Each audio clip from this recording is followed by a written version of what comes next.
Yayoi Kusama, From Here to Infinity. Yayoi Kusama was born in the country of Japan, on the island of Honshu, in a town called Matsumoto City. An old palace made of wood and stone overlooked a moat where swans swam.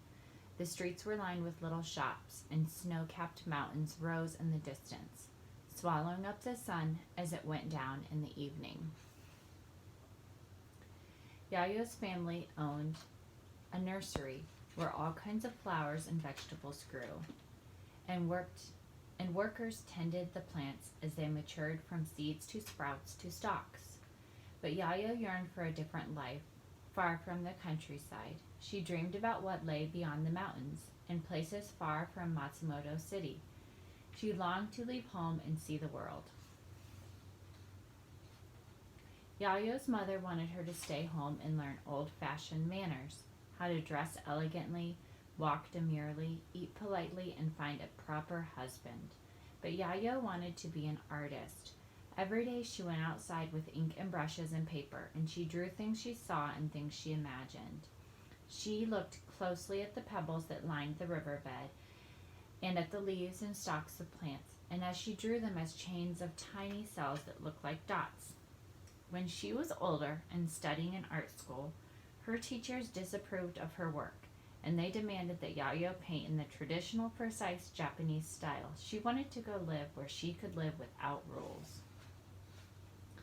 When she was 28 years old, she packed up her silk kimonos and thousands of drawings and stuffed her dollar bills into the toes of her shoes. It was her first airplane trip. There were only 4 other passengers, and the weather was stormy, with rain and lightning, and the airplane wobbled and dipped as it flew to America.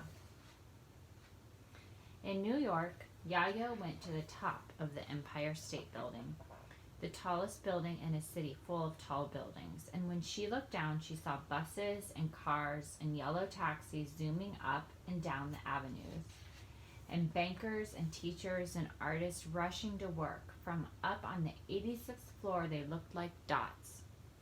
She felt very far from quiet Matsumoto City, and her mother's rules here. It seemed anything was possible. Yayo set about turning her drawings of dots into paintings.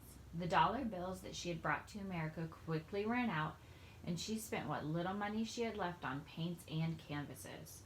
She worked day and night. She painted when she was cold. She painted when she was hungry. She painted when she was lonely. And she turned her dots into sculptures too, into soft stuffed tubes that covered sofas and chairs and boats. She was devoted to her dots. For her, they were a way of thinking about the world among the stars, as one dot among millions of others. They were a way of thinking about infinity. Sometimes, when she grew frustrated, she visited the Museum of Modern Art. She gazed at paintings by other artists, and she thought about why and how they were made. She looked at pictures of dancing girls and swirling night skies, trying to solve them as if they were puzzles. Her paintings seemed so different from those she had seen at the MoMA. When she at last was ready to show her work in public, she invited all of her friends she had made in New York. When she arrived at the gallery, a crowd was spilling out onto the sidewalks. Her friends lifted her into the air, shouting, "Yayo, you've finally done it." Word about her artwork spread quickly. Her friends told their friends, newspapers wrote about her work, and reporters clamored to interview her about her dots. Now she began to show them in other cities all over the United States and Europe. Her dots were covering the world. They appeared in Venice in thousands of dot-shaped mirrors scattered over a big green lawn, on a pumpkin, on a pier, on dresses and t-shirts on people walking down the street, and in mirrored rooms where glowing dots were reflected and reflected again, an infinity of dots.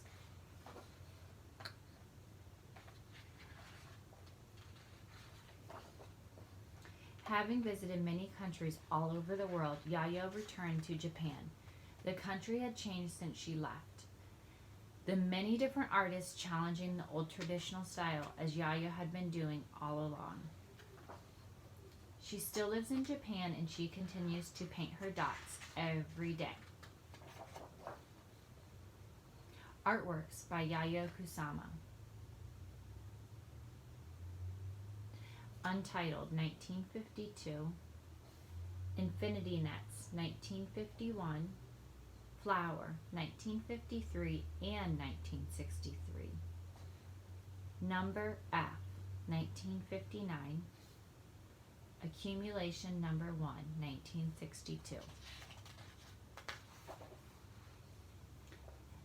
Infinity Mirrored Room, The Souls of Millions of Light Years Away, 2013. The Obliteration Room, 2002 to present.